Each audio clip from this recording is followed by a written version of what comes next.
فأخذتهم الصيحة مشرقين فجعلنا عاليها سافلها وأمطرنا عليهم حجارة من سجيل إن في ذلك لآيات للمتوسمين.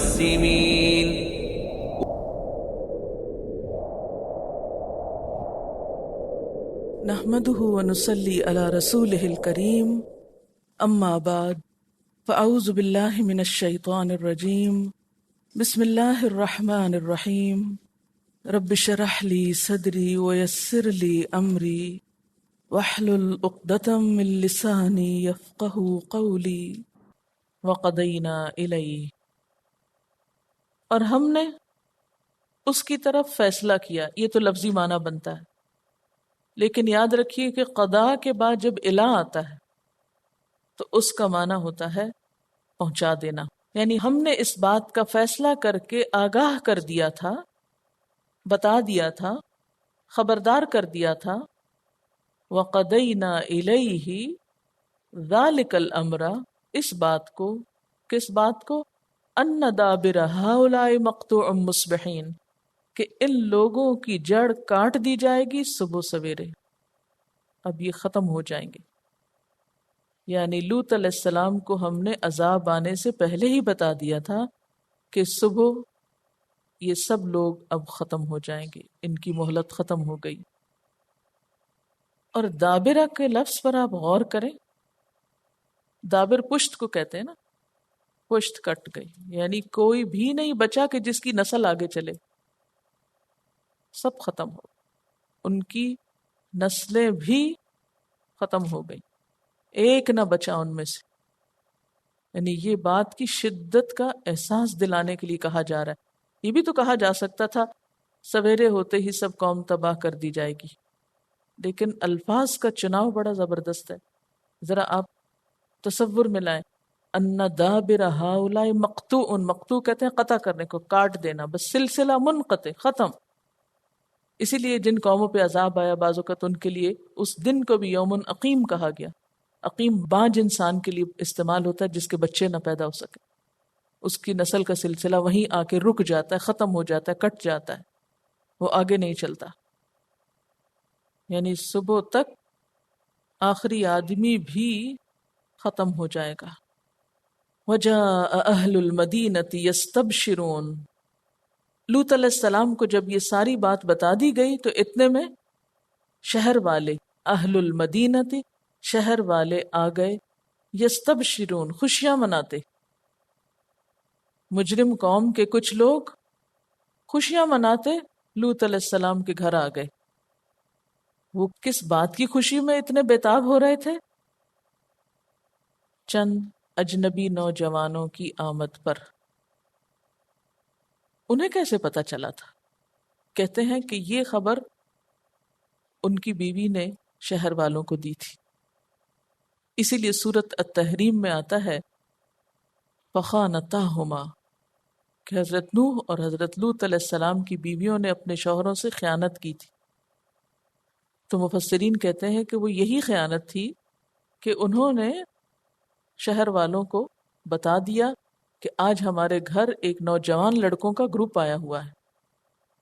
اور جیسا کہ آپ جانتے ہیں کہ قوم لوط جو تھی ہومو سیکشل تھی، اور ویسے بھی بہت غنڈہ قسم کی قوم تھی. ہر مسافر کو لوٹ لیتے تھے، ہر راہگیر کا مال لوٹ لیتے، اسے پکڑ لیتے، اس سے بدفعلی کرتے اور اس کو ذلیل و خوار کرتے، بعض اوقات مار کے پھینک دیتے.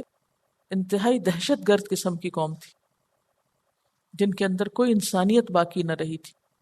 انہیں جب یہ پتا چلا کہ نوجوانوں کا ایک گروہ پیغمبر کے گھر میں آیا ہے تو وہ خوشیوں سے لوٹ پوٹ ہوتے ان کے ہاں پہنچ گئے کہ اب ہم ان سے برا کام کریں گے، اور چونکہ اجنبی ہیں اس لیے یہ ہمارا کیا بگاڑ سکیں گے.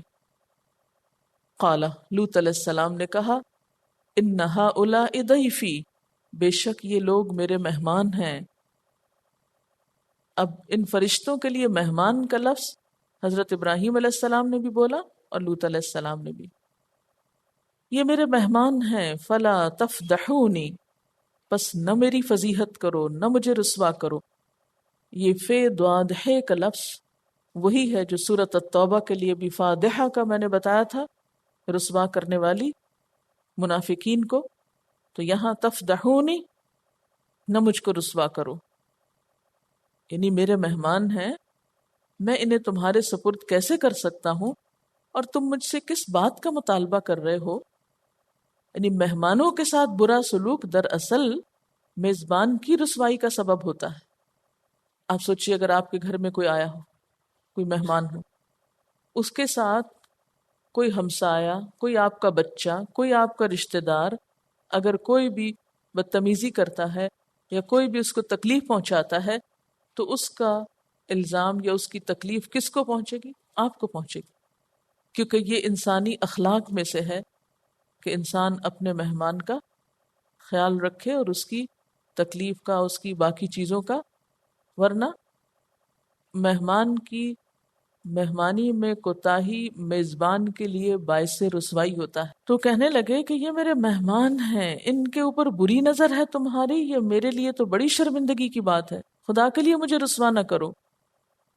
واتقوا اللہ ولا تخزونی، اور ڈرو اللہ سے اور نہ رسوا کرو مجھ کو.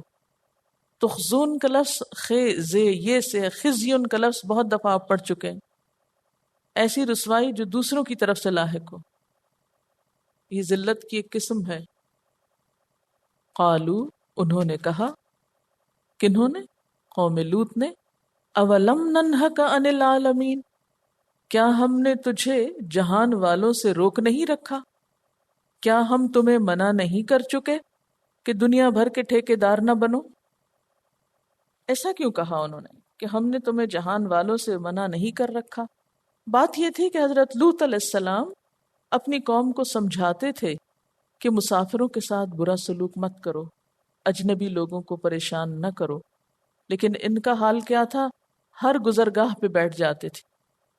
بات یہ تھی کہ ان کا جو علاقہ تھا یہ اس شاہراہ پہ تھا، اس مین روڈ پہ تھا جو مشہور تجارتی شاہراہ تھی.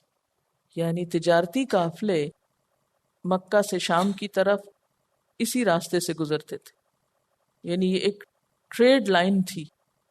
تو ظاہر ہے کہ جو قافلے گزرتے تھے ان کے پاس مال اسباب بھی ہوتا، تو اس میں کیا مشکل ہوتی؟ ان لوگوں کا کام کیا تھا؟ یعنی غنڈہ گرد قسم کی قوم تھی، خود تو کچھ کرنا کرانا نہیں، جو کوئی قافلہ گزرتا اس کو لوٹ لیتے اور ان لوگوں کو پکڑ لیتے. تو لوط علیہ السلام ان کو منع کرتے کہ تم اجنبیوں کے ساتھ، مسافروں کے ساتھ ایسا سلوک نہ کرو. تو ان کی تکرار کیا ہوتی اپنے پیغمبر کے ساتھ کہ تم کیا پورے جہان کا درد اپنے دل میں لے کے بیٹھے ہوئے، تمہارے کیا لگتے ہیں وہ راہ گزر، یعنی وہ ہماری قوم کے لوگ تو نہیں. اس سے آپ اندازہ لگائیں کہ جب کوئی قوم انسانیت کی بنا پر نہیں، صرف قومیت کی بنا پر کسی کی بھلائی اور خیر خواہی کرتی ہے تو اس کا اخلاق پھر کس درجے کا ہوتا ہے. یعنی اپنی قوم کے لیے تو نہیں ایسا کرتے تھے، مگر مسافروں اور گزرگاہوں اور دوسری قوموں کے ساتھ یہ زیادتی کرتے. اس سے بھی آپ اندازہ لگائیں نا کہ کچھ متعصب قسم کے لوگ کیا کرتے ہیں، اپنے خاندان، اپنی برادری، اپنے رنگ، اپنی نسل، اپنی قوم، اپنے علاقے کے لوگوں کے ساتھ تو بڑے ہمدرد ہوتے ہیں، لیکن دوسروں کے ساتھ کوئی ہمدردی نہیں. تو یاد رکھیے یہ اسلامی اخلاق نہیں. کیوں؟ کیا ہونا چاہیے؟ صرف مخصوص لوگوں کے ساتھ ہمدردی کرنی چاہیے. ہمدردی کے لیے، بھلائی کے لیے ایک مومن کا معیار یہ نہیں ہوتا کہ یہ میرے مذہب سے ہے، یہ میری قوم سے ہے، یا یہ میرے علاقے سے ہے، یا میرے خاندان سے ہے، یا میری نسل سے ہے، یا میری رشتہ داری میں سے ہے. نہیں، مومن کی بھلائی اور خیر خواہی ہر ایک سے ہوتی ہے. تو لوط علیہ السلام بھی اسی پیغمبرانہ اخلاق کی وجہ سے اپنی قوم کو کہتے تھے کہ کسی کو کچھ نہ کہو، اور یہ بھی اگر اجنبی مسافر ہیں تو ان کے ساتھ برا نہ کرو. لیکن ان کو یہ بات سمجھ میں نہ آتی تھی. وہ کیا کہتے؟ اولم ننہک عن العالمین، کیا ہم نے تجھ کو جہان والوں سے روکا نہیں؟ یعنی انتہائی ڈھٹائی اور بد اخلاقی کا مظاہرہ ہے نا کہ تم ان اجنبیوں کے ساتھ کیوں ہمدردی کرتے ہو، ان کی حمایت کیوں ہے؟ ہم نے تمہیں پہلے بھی کہا ہے کہ ان کے ساتھ ہمدردی نہ کیا کرو. قال هؤلاء بناتی ان کنتم فاعلین، انہوں نے کہا یہ میری بیٹیاں ہیں اگر تم کچھ کرنا چاہتے ہو۔ اب بیٹیوں کو انہوں نے پیش کر دیا، اس کی کیا وجہ تھی؟ اس کے کئی ایک معنی ہو سکتے ہیں۔ ایک معنی تو یہ کیا گیا ہے کہ انہوں نے اپنی حقیقی بیٹیوں کو ان سے نکاح کے لیے پیش کر دیا کہ میرے مہمانوں کو کچھ نہ کرو، میری بیٹیوں سے نکاح کر لو۔ ایک معنی تو یہ کیا جاتا ہے۔ دوسرا معنی یہ ہے کہ پیغمبر اپنی قوم کا روحانی باپ بھی ہوتا ہے، تو انہوں نے قوم کی بیٹیوں کی طرف اشارہ کر کے کہا کہ اگر تم اپنی خواہش پوری ہی کرنا چاہتے ہو تو اپنی قوم کی خواتین سے شادی کر لو، تم اپنی شہوت کو اجنبی مردوں سے ہی کیوں پورا کرنا چاہتے ہو؟ ہؤلاء بناتی ان کنتم فاعلین۔ اور یوں لگتا ہے نا جیسے حضرت لوط علیہ السلام ان کا ضمیر جھنجھوڑ رہے ہیں، ان کو احساس دلا رہے ہیں۔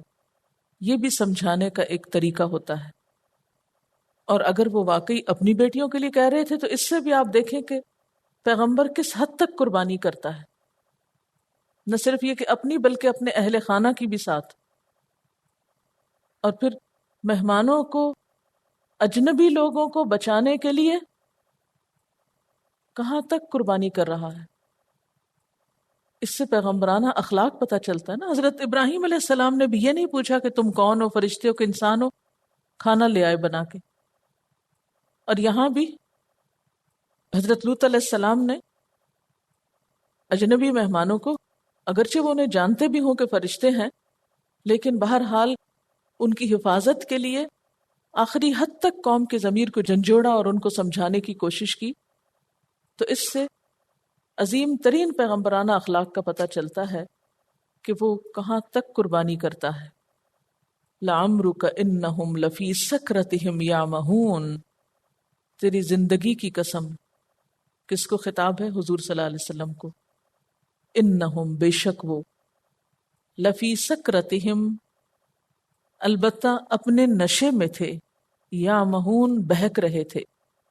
یعنی جیسے شراب کے نشے میں دھت عقل ماری جاتی ہے، اس وقت ان لوگوں کا بھی حال یہی ہو چکا تھا کہ وہ حضرت لوط علیہ السلام کی ایک معقول بات کو، ایک انسانی ہمدردی کی بات کو، ایک انسانی شرافت کی بات کو سمجھ کے ہی نہیں دے رہے تھے۔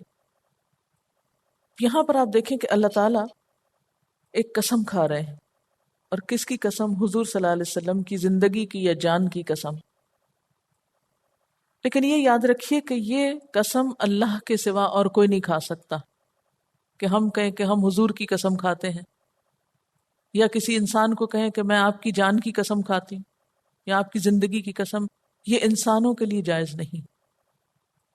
قسم کسی بڑی چیز کی کھائی جاتی ہے، اس لیے اللہ کے علاوہ کسی اور کے نام کی قسم نہیں کھا سکتے آپ، یا اللہ تعالیٰ کے صفاتی ناموں میں سے کسی نام سے آپ قسم کھا سکتے ہیں۔ مثلا یہ کہنے کی بجائے کہ اللہ کی قسم، یہ کہہ سکتے ہیں رحمان کی قسم، لیکن یہ نہیں کہہ سکتے رسول کی قسم۔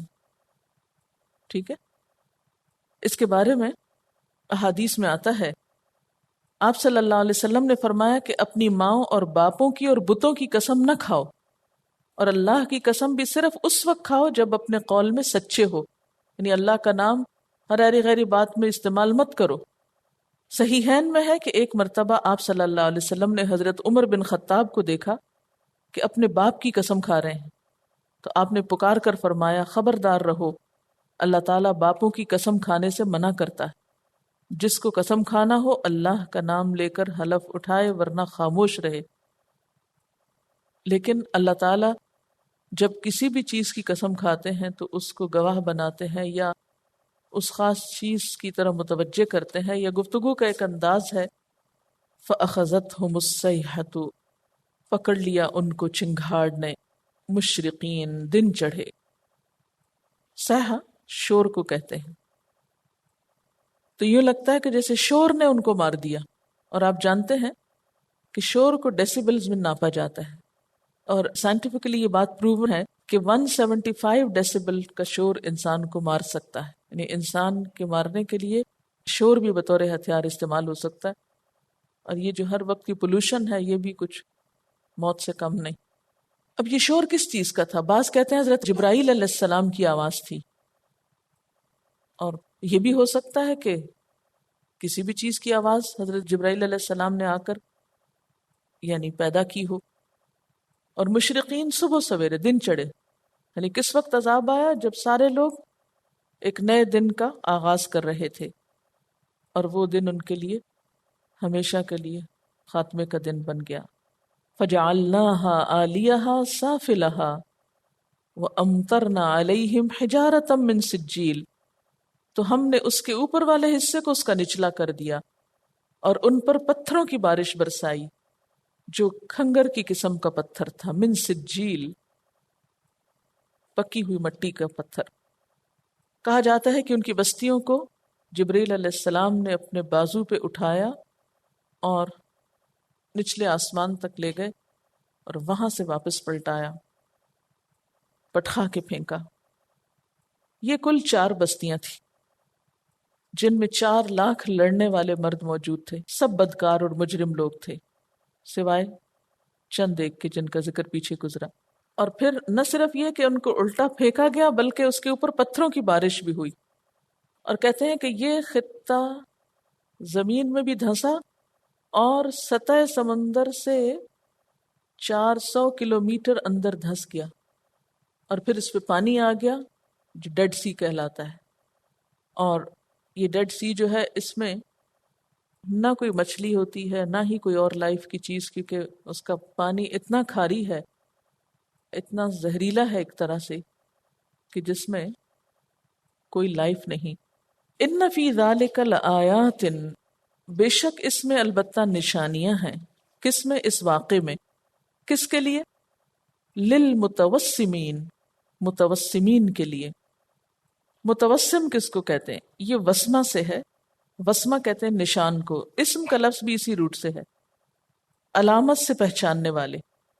متوسم علامت سے پہچاننے والے، گہری نظر سے جائزہ لینے والے، غور و فکر کرنے والے، دیکھنے والے، علامات دیکھ کر شناخت کرنے والے، اہل فراست، یعنی جو لوگ غور و فکر کرنے والے ہیں، علامات سے پہچاننے والے ہیں، اہل فراست ہیں، ان کے لیے اس واقعے میں عبرت کے بہت سے پہلو اور نشانیاں ہیں۔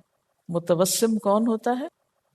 جو دوربین ہوتا ہے، جو حالات کو دیکھ کر بھانپ کر حقیقت پہچان لیتا ہے، زیرک ہوتا ہے، سمجھدار ہوتا ہے، جیسے حضرت ابراہیم علیہ السلام تھے کہ فرشتوں کی چال ڈھال دیکھ کے اور ان کی گفتگو دیکھ کے اور ان کی تعداد دیکھ کے خود ہی پوچھنے لگے اور کیا معاملہ ہے؟ یہ تو نہیں ہو سکتا کہ اتنے سارے لوگ ایک بیٹے کی بشارت دینے آئے، کچھ اور بھی لگتا ہے مسئلہ ہے۔ تو یہ متوسم انسان ہی ایسی سمجھ رکھتا ہے۔ اس کے لیے جیسے ہم ایک لفظ بولتے ہیں نا، قیافہ شناسی، فلاں شخص بہت قیافہ شناس ہے، یعنی کہ وہ واقعات سے مختلف عبرت کے پہلو لینے کی صلاحیت رکھتا ہے۔ جسے ایک حدیث میں آتا ہے نا کہ اعلیٰ میری نگاہ کو عبرت کی نگاہ بنا دے، کہ میں کسی بھی چیز کو دیکھوں تو میرا اس کو دیکھنا محض دیکھنا نہ ہو بلکہ اس سے سبق حاصل کر سکوں۔ اب یہاں پر یہ کہا جا رہا ہے کہ اس قصے میں، اس واقعے میں، ان بستیوں میں، اس تباہی میں سمجھدار لوگوں کے لیے بڑی نشانیاں ہیں، لیکن کتنے فیصد لوگ ایسے ہیں جنہوں نے یہ ساری تحقیقات بھی کی، سب کچھ کیا، لیکن اس کے باوجود کسی چیز سے عبرت حاصل نہیں کی، اصل حقائق تک پہنچے بھی ہیں تو اسے اپنے اخلاقیات کے لیے کوئی رہنما نہیں بنایا، اور ان چیزوں سے بچنے کی بات نہیں سوچی کہ جس کی وجہ سے اس قوم پہ تباہی آئی۔ وَإِنَّهَا لَبِسَبِيلٍ مُقِيمٍ، اور بے شک وہ بستی، وہ علاقہ کہاں ہے؟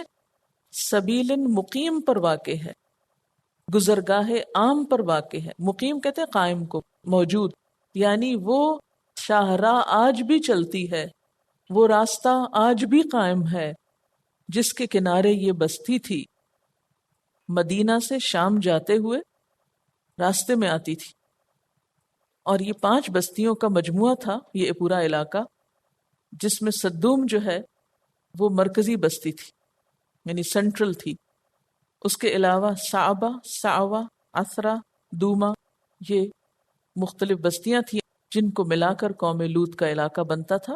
جسے پہلے ذکر کیا کہ 4 لاکھ لڑنے والے مرد موجود تھے اس میں، بڑی طاقتور قوم اپنے آپ کو سمجھتی تھی۔ لیکن جب عذاب آیا تو کیا ہوا؟ ان کو الٹا کے واپس پھینکا گیا، زمین میں دھنسایا گیا۔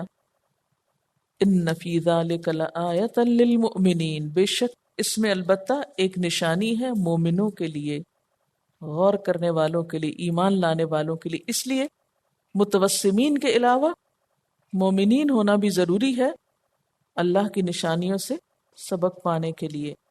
بات یہ ہے کہ اگر انسان حقیقی معنوں میں اللہ پر ایمان لے آئے تو ہی اس کی سرکشی ختم ہو سکتی ہے۔ قوم لوط جن پر عذاب آیا تھا ان میں بچے بھی ہوں گے، تو انہوں نے تو کوئی گناہ نہ کیا تھا، وہ تو معصوم تھے، پھر ان بچوں پہ عذاب کیوں آیا؟ آپ نے ایک مشہور محاورہ سن رکھا ہوگا کہ آٹے کے ساتھ گھن بھی پستا ہے۔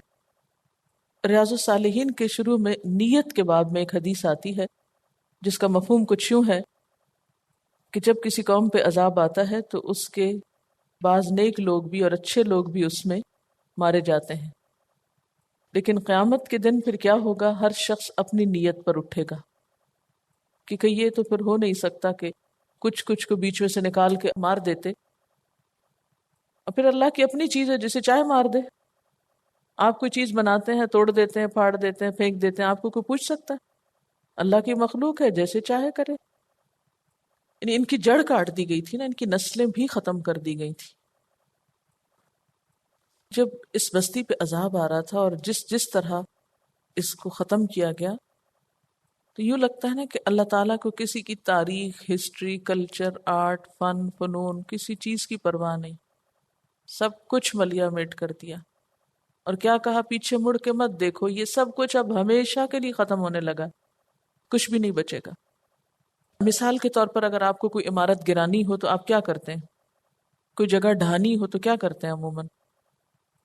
مثلا سعودی عرب میں جب حرم کی ایکسٹینشن ہو رہی تھی تو بڑی بڑی اعلیٰ عمارتیں بھی گرا دی گئیں، اور اب بھی میں نے سنا کہ کہا جا رہا ہے کہ کچھ چند سالوں کے اندر یہ اس کے سامنے جو ہلٹن اور ٹاورز ہیں ان کو بھی گرا دیں گے کہ اور ایکسٹینشن کرنا ہے۔ تو میں ان کو دیکھ کے سوچ رہی تھی کہ اس پہ اتنے سال لگے ان کے بننے میں، اور اس میں کیا کچھ اندر لگا ہوا ہے، تو جب اس کو گرائیں گے تو لازمی طور پہ یہ اور یہ چیزیں نکال لیں گے۔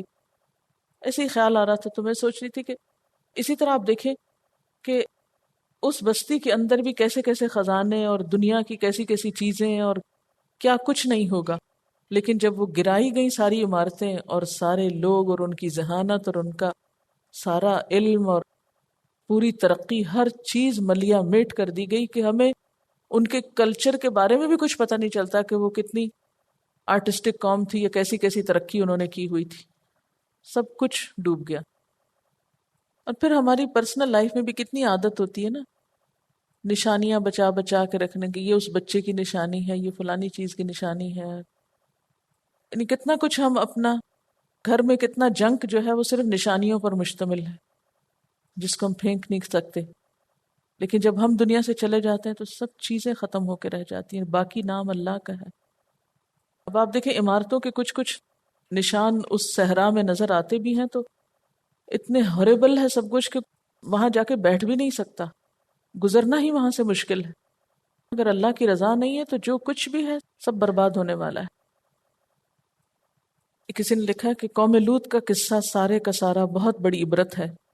تمام قوم ایک بہت بڑی برائی کا شکار تھی، سب پہ عذاب آیا سوائے حضرت لوط اور ان کی بیٹیوں کے علیہ السلام۔ جب بھی قصہ آتا ہے میں سوچتی ہوں اللہ تعالیٰ نے کسی سردار یا کسی بھی اور شخص کا الگ سے ذکر نہیں کیا کہ وہ تباہ ہو گئے، صرف حضرت لوط علیہ السلام کی بیوی کا خصوصی ذکر کیوں، اور بار بار یہ بات کیوں قرآن میں دہرائی جاتی ہے؟ اس لیے کہ وہ ایک پیغمبر کی بیوی تھیں، ان کے گھر میں اللہ کا ذکر کیا جاتا تھا، تبلیغ ہوتی تھی، وہ بھی یقیناً سنتی ہوں گی، عمل بھی کرتی ہوں گی، لیکن نیت خالص نہ تھی، تو اس منافقت کی وجہ سے ان کو نبی بھی بچا نہ سکے، ان کا ماحول بچا نہ سکا۔ اور جس شخص پر اللہ مہربانی زیادہ کرتا ہے اس پہ ذمہ داری بھی زیادہ ہوتی ہے۔ اور جو اس ذمہ داری کو پورا نہیں کرتا پھر اس کی پکڑ بھی سخت ہوگی۔ آج ہم بھی مسلمان گھرانے سے آئے ہوئے ہیں، اللہ نے ہم پر بھی احسان کیا، اچھا ماحول دیا کہ دین کو سمجھ کر اس پر عمل کریں۔ اگر ہم لوگ اللہ کی مہربانی کا احساس نہ کرتے ہوئے اس ذمہ داری کو محسوس نہ کریں گے تو ہمارا انجام کیا ہو سکتا ہے؟ کسی اور کے عمل کرنے کی وجہ سے، مسلمان ہونے کی وجہ سے یا قرآن پڑھ لینے کی وجہ سے ہم لوگ نہ بخشے جائیں گے۔ یہ آیت اتنا ڈرا دیتی ہے کہ سب گھر والے نکلے، کسی کے وہم و گمان میں نہ ہوگا کہ ان کے ساتھ رہنے والی ان سے چھوٹ جائے گی، جدا ہو جائے گی۔ خود ہم بھی دیکھیں کہ ہم بھی ایک سفر پہ نکلے ہیں۔ ہم میں سے کوئی اب اس قرآن کو چھوڑ کر کہیں اور دل لگا سکتا ہے؟ اور اگر ایسا کیا تو انجام کیا ہوگا؟